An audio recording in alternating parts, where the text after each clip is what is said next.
Hammaga assalomu alaykum do'stlar. Bugungi video roligimizda YouTube kanalini monetizatsiyaga ulashishni to'liq o'rganamiz. Ya'ni YouTube kanalingizni pul ishlash uchun pulga ulashishni o'rganamiz. Shuning uchun video rolikni o'tkazib yubormasdan to'liq ko'rsanglar, hammasini o'zingizlar to'liq tushunib olasizlar. Men maksimal oddiy odamlar tushunadigan tilda aytib, ko'rsatib, tushuntirishga harakat qilaman. Oddiy telefon yordamida do'stlar. Hammasini bitta telefon yordamida bajaramiz do'stlar. Shuning uchun o'tkazib yubormanglar. Sababi biladigan odamlarga monetizatsiyami yo'qmi yoki AdSense akkaunt ochib desanglar ham kamida $200 pulinglarni oladi do'stlar. Shuning uchun $200 hozir juda katta pul. Misol uchun bu videoni qachon ko'ryapsizlar, qachon yo'q bilmayman. Men misol uchun bugun 2026-yil qo'ysam, bu videoni 2027, 2028-yil ham kimlardir ko'rishi mumkin. Shuning uchun do'stlar $200 bu katta pul. O'zingizlar o'rganib olsanglar o'zingizlarga yaxshi bo'ladi va ishonchli bo'ladi. Shuning uchun videoni mana boshlashdan oldin bitta narsani aytib o'tay. Bugun sizlarga birinchidan AdSense to'g'ri ochishni o'rgataman. Undan keyin AdSense boyagi monetizatsiya to'lgan kanalingizga ulashni o'rgataman va hamma xatolarini to'liq xudo xolasa to'g'rilab bajarishni hammasini o'rgataman do'stlar. Birinchi o'rinda monetizatsiyani yoqish uchun sizning YouTube kanalingiz monetizatsiyani shartlarini bajargan bo'lishi kerak. Ya'ni to'liq monetizatsiyani shartlarini bajargan bo'lishi kerak. Buning uchun monetizatsiyani shartlari, siz misol uchun shorts video qo'yadigan bo'lsangiz, shorts qisqa videolar uchun alohida monetizatsiyani sharti bor. Katta long videolar uchun alohida monetizatsiyani sharti bor do'stlar. Qaranglar, shorts video uchun 1000 ta obunachi yig'ishinglar kerak va oxirgi 3 oy ichida shorts videolaringni 10 million ta prosmotr yiqqan bo'lishligi kerak. Shundagina siz monetizatsiyani ulay olasiz. Agar bordiyu kanalingizda siz long videolarni, ya'ni katta formatdagi videolarni qo'yadigan bo'lsangiz, kanalingiz birinchidan 1000 ta obunachi yiqqan bo'lishi kerak. Undan keyin hamma videolaringiz 1 yil davomida 4000 soat prosmotr olgan bo'lishi kerak. O'sha 4000 soat to'lsa, keyin monetizatsiyaga siz boyaga apellyatsiya tashab, AdSense ochib, bemalol AdSense ulasangiz bo'ladi. Undan keyin qiladigan ishimiz, hozir hammasini bu yog'ini telefonda ko'rsataman do'stlar. Birinchi o'rinda YouTube o'ziga kirib olar ekanmiz. Bunda 3w youtube.com deb yozasizlar, o'sha saytda o'ziga kirasizlar Chrome orqali do'stlar. Kirganingizdan keyin 3 ta tochkani bosasiz. Pastga tushirsangiz mana versiya для ПК deb qo'ygani bor. O'shanga bichga bossak, bizni boyagi Chrome'imiz avtomatik kompyuterning versiyaga o'tadi. Undan keyin do'stlar qaranglar, biz qiladigan ishimiz profilimizni avatar kasrasiga bosamiz va mana qaranglar, kanalingizni ochish degani bu o'zbekcha chiqyapti. Bu yerda preytiv kanal degani chiqadi. Agar ruscha bo'lsa, ko'pchilikka ruscha bo'ladi. Biz o'sha kanalingizni ochish degan joyiga bosamiz. Endi qaranglar, kanalni sozlash degan joyiga bosamiz do'stlar. Kanalni sozlash degan joyiga bossak, YouTube studiyaga o'tadi mana. O'tgandan keyin qaranglar do'stlar, bu yerda hech qayerga tegmaysizlar. Prosta kanalingizni bir marta tekshirib ko'rish uchun mana bu yerda S belgisi bor. Bu degani avtorskiy birorta muzikami, suratmi, qo'shiqmi bormi yo'qmi, o'shani kanalingizda tekshirib olsanglar bo'ladi mana. Bunda yo'q ekan, hammasi toza videolar, o'ziniki, bu obunachimizniki. Endi eng pastda chap tomonda do'stlar, chap tomonda mana nastroykani belgisi bor. Men ko'rsataman mana.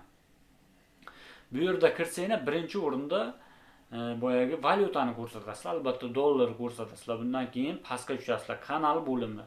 Shunga diqqat bilan e'tibor beringlar. Bular qolib ketmasligi kerak. Aks holda xato bo'ladi do'stlar.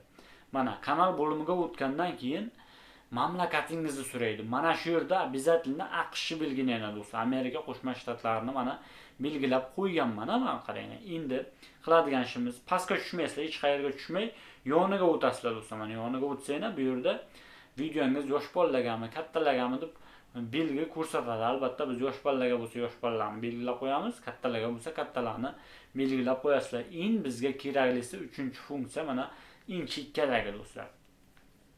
Bu yerga kirgan vaqtingizda ko'pchiligingizniki do'stlar, bu yerda mana qaranglar, 3 tasi hammasi yoqib turibdi.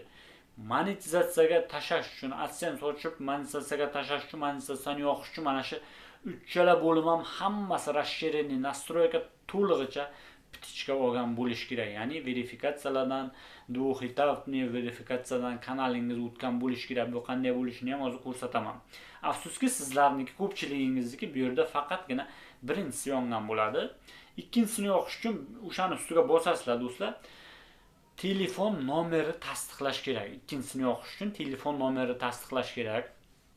Bilaman, O'zbekistonda hozir telefon nomeri tasdiqlash qiyin bo'lyapti, sababi ko'p operatorlarga kod kelmayapti telefon nomeringizni tasdiqlash uchun. Endi sizlarga hozir bitta lifehack emas, qaysi operatorga kod keladi o'shani o'rgataman. Xullas, faqatgina Beeline operatorini 90lik va 91lik nomeriga kod keladi. Sizda faqatgina o'sha sim karta bo'lsagina bu ikkinchi funksiyasini yoqa olasiz do'stlar. Ikkinchi funksiyani yoqqandan keyin avtomatik mana bu uchinchi funksiya kimdadir yonadi, kimdadir yonmaydi do'stlar. Kimdadir yonmaydi deganim boyagi siz boyagi YouTube требованиясini, ya'ni 1000 ta подписчик bilan 10 millionta yoki 4000 soat prosmotr yiqqaningicha keyin uchinchisi sekin yonadi. Uchinchisini yoqish uchun avtomatik yonishi uchun uchinchisi. Sizni kanalingiz ozgina istoriya yiqqan bo'lishi kerak. Misol uchun eskiroq kanal bo'lishi kerak. Yangi bir kunning o'zida uni yoqib qo'yish iloji yo'q. Shuning uchun avval birinchisini yoqasizlar, keyin ikkinchisini nomer orqali tasdiqlaysizlar va uchinchisini yoqqaningizdan keyin mana hozir ko'rsataman. Nimalar qo'shiladi kanalingizga o'shalarni pol nimani yozib qo'ygan. Oxirisini ko'rsanglar monetizatsiyaga ariza berish mumkin deb yozib qo'ygan. Demak, bu degani nima bo'ladi? Mana bu yerdagi 3 tasi hammasi zeleniy bo'lmaguncha biz monetizatsiyaga kanalimizni tashlay olmaymiz. Shuning uchun uchalasini qanday yoqishni bildinglar. Ikkinchisini yoqsanglar bo'ladi. Keyingisi o'sha monetizatsiyaga boya 1000 ta подписчик yig'ib, 10 million prosmotr shortsda yoki 4000 soat prosmotr katta long videolarda yiqqaningizcha uchinchisi ham yonib qoladi. Shu, mana shularni belgilaganimizdan keyin ikkinchi boya duxitavni verifikatsiya degan narsa bor do'stlar. O'shandan ham обязательно o'tib qo'yish kerak. Agar siz bu kanal endi o'tilgan do'stlar. Agar sizniki duxitavni verifikatsiyadan o'tmagan bo'lsa, eng tepada qizil bilan yozib qo'ygan bo'ladi. O'shanga misol uchun o'tish degan joyini bosib turib, o'zi misol uchun telefon nomeringizga kod keladi, undan keyin через Gmail pochtangiz va telefon nomeringiz orqali просто tasdiqlaysizlar. Bu o'zingizning kanalingizni bezopasnligi uchun, kimdir o'g'irlab olmasligi uchun, hakkerlarning qo'liga tushmasligi uchun bu narsani ham bajarish shart. Bo'ldi. Bu oknani polni yopib tashlasak bo'ladi, sababi buni tushundinglar to'liq. To'g'ri tushundinglar, bularni qilmasdan oldin monetizatsiyaga tashlab bo'lmaydi kanalinglarni. Shuning uchun buni ham sirazi o'rgatib ketdim. Noldan bo'lgandan keyin mana shunday bo'ladi. Mana telefonimizda ekran zapisi yoqib oldik. Birinchi bo'lib bizga kerak bo'ladigan приложение do'stlar, bu hammaga kerak. Bu обязательно hammaga kerak. Raz YouTube kanalingiz bo'lsa, mana Tvorskiy Studio YouTube degan приложение bu Play Marketda ham bor, App Store'da ham bor. Mana shuni skachat qilib olib, boyagi YouTube kanalingizni Gmail pochtasini bu yerga kirgizasizlar yoki avtomatik kirgan bo'ladi. Xullas, masalan, hozir sizni agar YouTube kanalingiz monetizatsiyaga yetmagan bo'lsa, buni ko'rish uchun mana pastda eng oxirida monetizatsiya bo'limi bor, dollari belgisini qilib qo'ygan, mana qaranglar. Bu kanal hozir monetizatsiya shartini bajarmagan, qaranglar. Mana birinchida turibdi 258 ta подписчик yig'ilgan. Подписчикlar soni 1000 ta bo'lishi kerak. Undan keyin mana 4000 soatning ichida bu yerda bor yo'g'i 4 soat ko'rilgan. Katta videolarim, long videolar 4 soatgina ko'rilgan. 4000 soat yig'ilish kerak. Shunda monetizatsiyani ulasam bo'lardi. Sizniki ham xuddi shunday bo'lishi mumkin. Undan keyin pastdagisi esa mana 293 mingta действия просмотр deb qo'ygan, общий shortsga 90 kunning ichida deb ko'rsatib ham qo'ygan. Bu bor yo'g'i menda 293 mingta просмотр bo'lgan. Bu esa 10 millionta bo'lganda men monetizatsiyani yoqishim mumkin edi. Sizda agar mana shunday bo'ladigan bo'lsa, videoni qo'yishda davom etasizlar. Qachon mana shu narsa to'lgandan keyin, polni mana shu shartlarni bajarganingizdan keyin sizda mana bunday okna chiqadi. Hozir ko'rsataman. Mana Sminit account bitta bugun monetizatsiyani ulaydigan, ya'ni YouTube kanalimiznikini ko'rsataman. Mana qarang. Agar sizniki to'lgan bo'lsa, mana shunday xuddi shunday chiqqan bo'ladi. Birinchi mana bu ptichka bo'lgan bo'ladi. Siz avtomatik bo'yashlarni qilib o'tsangiz, birinchisi ptichka oladi. Undan keyin ikkinchisini AdSense akkauntni ulash yoki agar tayyor AdSense akkauntingiz bo'lsa, prosta ulab qo'yiladi. Bo'lmasa agar yangi ochishga to'g'ri keladi. Mana bu yerda so'raydi. Sizda AdSense akkauntingiz bormi deb. Endi AdSense bo'yicha sizlarga yaxshilab tushuncha beray. AdSense bu do'stlar, misol uchun onlayn koshelok degan narsa. Bitta odam faqatgina bitta AdSense akkaunt ochib oladi va AdSense'ni xato ochmash kerak. Shuning uchun videoni yaxshilab pauzaga qo'yib bemalol ko'rib, yaxshilab tushunib bajaring. Demak, AdSense mana net, мне нужно создать новый deganni bosamiz. Agar sizda bo'lsa, da deb turib, prosta o'sha AdSense'ingizni ulab qo'yasiz. Dalini bosdik do'stlar. Qaysi boyagi Gmail pochta orqali deyapti. Iloji bo'lsa do'stlar, AdSense uchun yangi Gmail pochta oching. Mana shu eng to'g'ri narsa bo'ladi. Undan keyin bitta AdSense'ga boku kimlarnidir tanimagan odamlaringni kanalini ulab tashlamaydi. Agar ular ashibga qilib, narusheniya qilib ularni kanaliga strayk tushadigan bo'lsa, sizlarning ham kanalingni o'chib ketish ehtimoli katta. Yo AdSense bloklanib ketsa, hamma kanal yo'q bo'ladi. Shuning uchun bitta kanalga bitta AdSense. Mana shunga yaxshilab e'tibor beringlar. Demak biz boyagi pochtani belgilaymiz. Hammasining yo'l-yo'laki men noldan bo'lgandan keyin to'liq tushuncha berib ketyapman. Menimcha tushunarli bo'lyapti deb o'ylayman.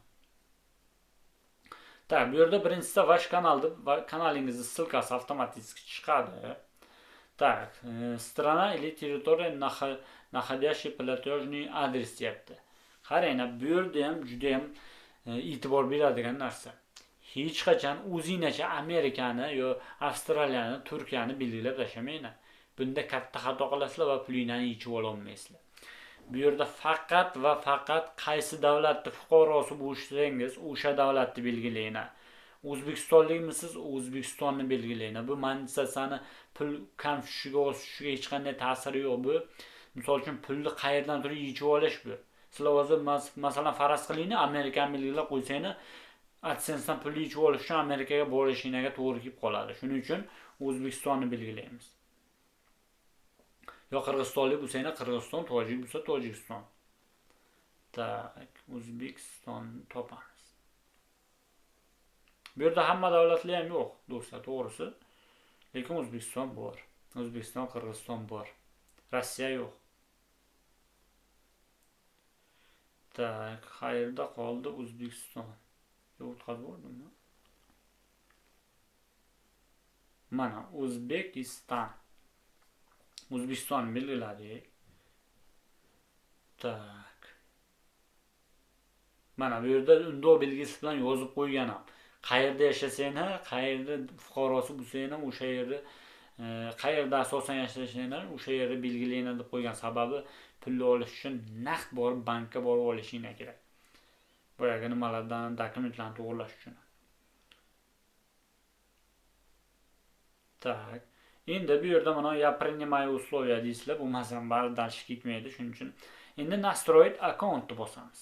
Demak, do'stlar, bu yerga kirganimizdan keyin birinchisida tip akkaunt deganini so'rab turadi. Bu yerda обязательно fizlitsonni qoldiramiz. Sababi biz kompaniya emasmiz. Shuning uchun o'zimizga AdSense ochyapmiz. Shu sabab fizlitsonni qoldiramiz. Undan keyin ikkinchisi imya degan joyiga to'liq nimamizni, imya, familiyamiz, otchествоmiz hammasini pasportda qanday bo'lsa o'shanday qilib kiritamiz, do'stlar.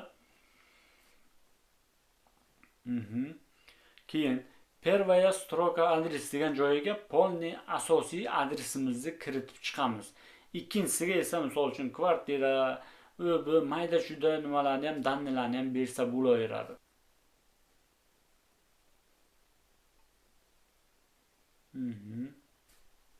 Ikkinchisi ham shuni o'zini yozib qo'ydim bo'lsa, endi index adres kerak bo'ladi, do'stlar. Bu degani index pochta, ya'ni sizni o'zingizni rayoningizdagi, yashab turgan rayoningizdagi haqiqiy pochta bor-ku, haqiqiy pochtani index manzili kerak bo'ladi. Nima uchun? Sababi bu yerga keyinchalik AdSense'dan xat keladi, haqiqiy konvertda qog'oz xat keladi. 6 talik kodi bo'ladi ichida. Undan keyinchalik ham sizga misol uchun qachondir Xudo nasib qilib obunachingiz ko'paysa, 100 mingta bo'lsa, boyagi knopkaga zakaz bersangiz ham xuddi o'sha manzilga keladi, do'stlar. Bu yerga mana indeks adresga faqatgina yashab turgan rayoninglarni o'zingizga yaqin bo'lgan pochtani, davlat pochtasini indeks adresi kerak bo'ladi do'stlar. O'shani kiritamiz. Город. Xullas, город degan joyi tushunarli. Yashab turgan shahringizni yozasiz. Oblastga Samarqand viloyati. Tak, nomer telefon. Mana do'stlar, hammasini tekshirib chiqinglar. Bir martaga yozib o'tganingizdan keyin mana dannilarni yana bir marta tekshirib chiqinglar. Bitta harfam o'zgarib qolgan bo'lmasin, adashib, shoshilib. Shuning uchun videoni pauzaga qo'yib tekshirib, qadamma-qadam pasportdagidek qilib yozib, shaharlarning nomini ham to'g'ri yaxshi yozinglar do'stlar, to'liq qilib. Bo'ldi do'stlar, hammasi to'g'ri, xudo xolasa, endi отправить deganni bosamiz.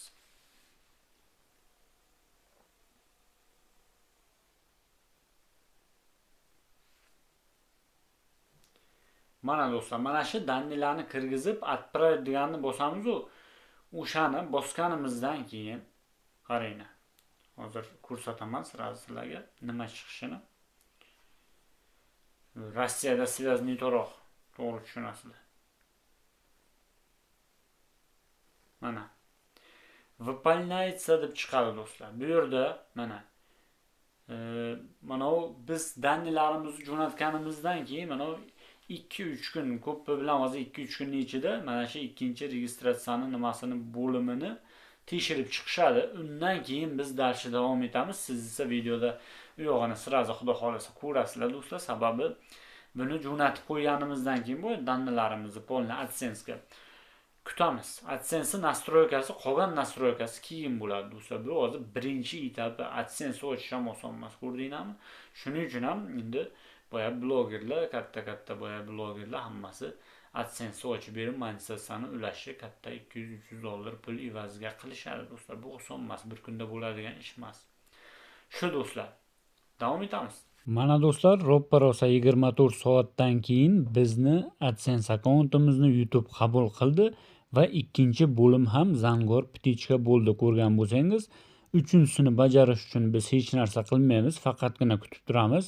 Haqiqatda YouTube kanalimiz trебованияsi javob bersa, videolarimizni ko'rib chiqishadi, hammasi joyida bo'lsa, buni qabul qilishadi. Aksi bo'lsa, отказ beriladi yoki qaysidir videongizni to'g'rilang deb aytishadi.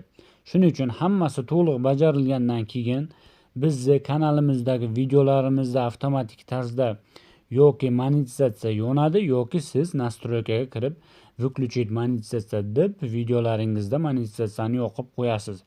Undan so'ng bizni qiladigan ishimiz YouTube kanalimizda birinchi $10 to'plash bo'ladi do'stlar. Esingizda qolsin. Birinchi $10 to'plaganimizdan keyin biz уже AdSense'imizni boyagi kodini подтверждение qilishimiz kerak, налоговый sistemalarni kirgizishimiz kerak. Bu yog'ini esa do'stlar $10 to'plangandan keyin ikkinchi darslik qilib men davomini to'liq tushuntirib beraman. Hozircha esa mana shularni bajarib kanalingizda birinchi $10 to'plang.